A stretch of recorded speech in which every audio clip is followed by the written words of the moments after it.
योगेंद्र जी, अगर वोट प्रतिशत 1-1.5% के आसपास ही उसका अंतर है कांग्रेस और बीजेपी में, तो क्या इसका मतलब ये मान लिया जाए कि हरियाणा में जवान किसान पहलवान कोई मुद्दा नहीं रहा?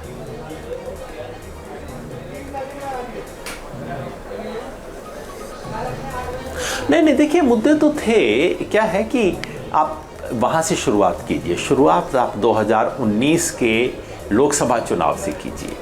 2019 के लोकसभा चुनाव में बीजेपी कांग्रेस से 30% वोट आगे है। कांग्रेस सिर्फ 28% है, बीजेपी 58% है। उसके बाद लोकसभा चुनाव 2024 आते आते दोनों बिल्कुल बराबर हो जाते हैं। ऐसा क्यों होता है? जवान किसान पहलवान की वजह से, किसान आंदोलन की वजह से कांग्रेस बीजेपी से मोह भंग होता है। उसके बाद कांग्रेस अपने आप को स्थापित करती है, कांग्रेस आगे आती है। ये सब तो उसी की वजह से है। लेकिन सवाल ये था कि लोकसभा चुनाव में जब दोनों लगभग बराबर आ गए, उसके बाद लड़ाई कहाँ जाती है, उसके बाद क्या उसके प्रति एक असंतोष है भाजपा सरकार, स्थानीय सरकार के प्रति। मेरे जैसे लोगों की मान्यता थी कि लोकसभा चुनाव में जब बराबरी पे लगभग आ गए, उसके बाद बीजेपी और नीचे आएगी, और हमें ऐसा दिखाई दिया कि और नीचे आ रही है। लेकिन जो अभी तक का रिपोर्ट है वो उसको नहीं कह रहा है। और अगर ऐसा होता है तो इसका मतलब ये नहीं कि जवान किसान का असर नहीं पड़ा, क्योंकि वो तो पड़ चुका था, लोकसभा चुनाव तक पड़ ही चुका था।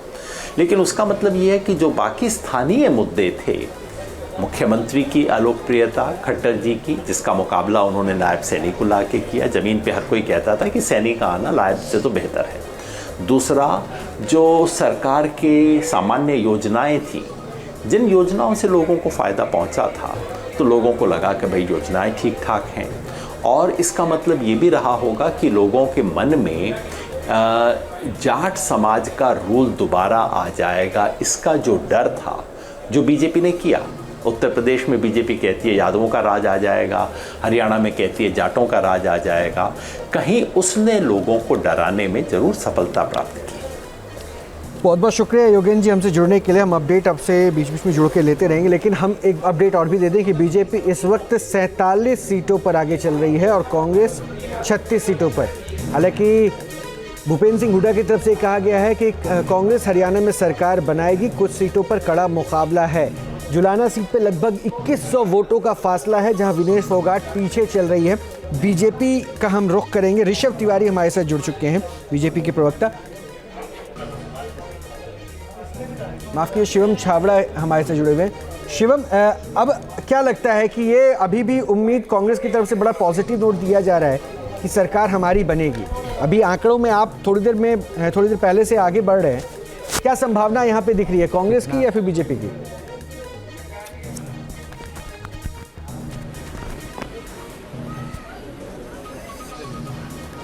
जी, सर्वप्रथम मेरा नाम ऋषभ तिवारी है। जी ऋषभ जी,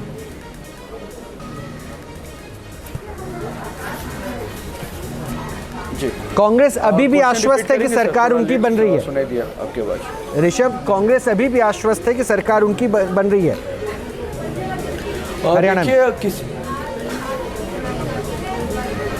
देखिए, किसी को सपने देखने का पूरा हक है। कम से कम हम उस पार्टी में नहीं हैं जो लोकतंत्र की हत्या करके उनके सपने को भी घोट दे। वो पूरा हक है, वो सपने देखे, वो पूर्ण बहुमत के सरकार के सपने देखे। लेकिन जनता जो हरियाणा की, उन्होंने विकास के सपने देखा है और भारतीय जनता पार्टी को चुनने का काम किया है।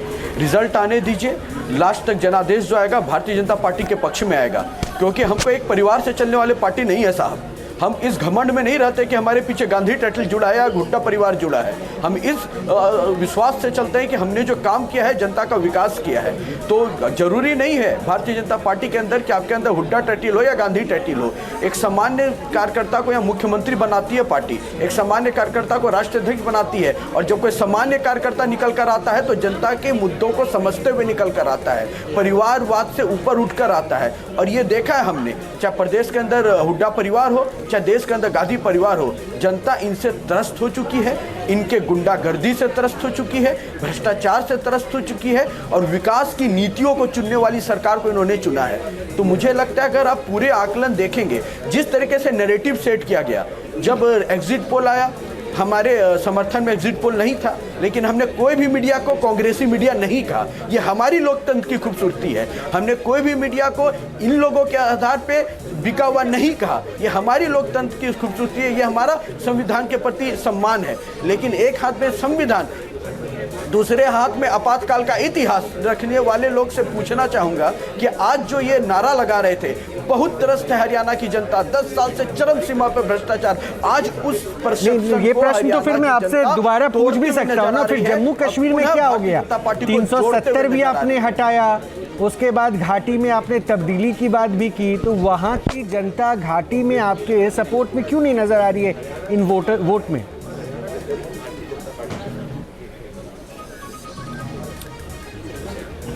देखिए, घाटी में कई जगह पे हम चुनाव लड़े नहीं हैं, और जहां हम चुनाव लड़े हैं वहाँ बेहतर प्रदर्शन करके आ रहे हैं। और दूसरी बात मैं आपको पहले भी कह रहा हूँ, जम्मू कश्मीर में रुझान में पीछे हैं, नतीजे में आगे होंगे। वहाँ भी सरकार बनेगी और हरियाणा में भी सरकार बनेगी। लेकिन इस दोनों इलेक्शन में एक चीज़ निकल कर आ रही है कि 99 पे आने पे इतना घमंड, और हम तो 240 पे आके भी शालीनता से चलने वाले साहब है साहब।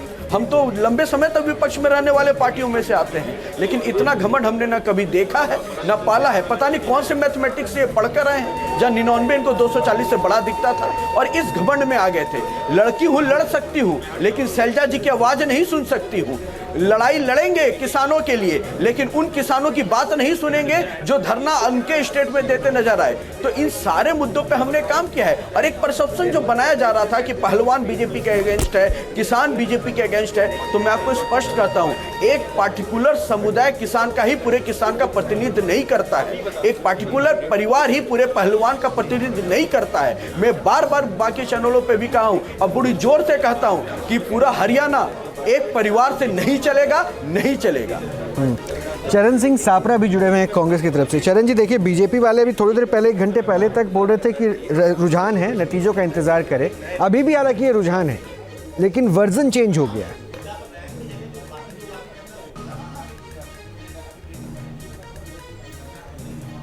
ठीक है, या जिस तरह से ये बोल रहे हैं, लेकिन मैं निश्चित रूप से मुझे हरियाणा की जनता पर विश्वास है और नफरत की दुकान पर मोहब्बत की जीत होगी, ये मैं निश्चित रूप से जानता हूं। और 1 घंटे के बाद में ये रुझान देखिएगा बदलते आपको नजर आएंगे। भारतीय जनता पार्टी के प्रवक्ता चाहे कुछ ही कह लें, हाँ, ये एक हो सकती है बात कि वो जो मुद्दा जाट वर्सेस नॉन जाट का इन्होंने चलाने का प्रयास किया, हो सकता है कि उसके ऊपर कुछ ना कुछ इम्पैक्ट हुआ होगा, उस हिसाब से ये रुझान नज़र आ रहे हैं। लेकिन कुल मिलाकर के जब आप ये रुझान नतीजों में बदलेंगे तो नफरत की दुकान बंद होती नजर आएगी और मोहब्बत की दुकान जो है वो ऊपर आपको नजर आएगी। लेकिन सापरा साहब, अगर आपको भी लग रहा है कि जाट वर्सेस नॉन जाट का मुद्दा हो सकता है बीजेपी ने भुनाया हो, तो सवाल आपसे पूछा जाएगा कि 2 बार आप विधानसभा का चुनाव मोटे तौर पर इसी वजह से हारे हैं। तीसरी बार कुछ तो सबक लेना चाहिए था सर, कुछ तो रणनीति बनानी चाहिए थी कि इस बार कम से कम जाट वर्सेस नॉन जाट का नैरेटिव ना सेट कर पाए बीजेपी।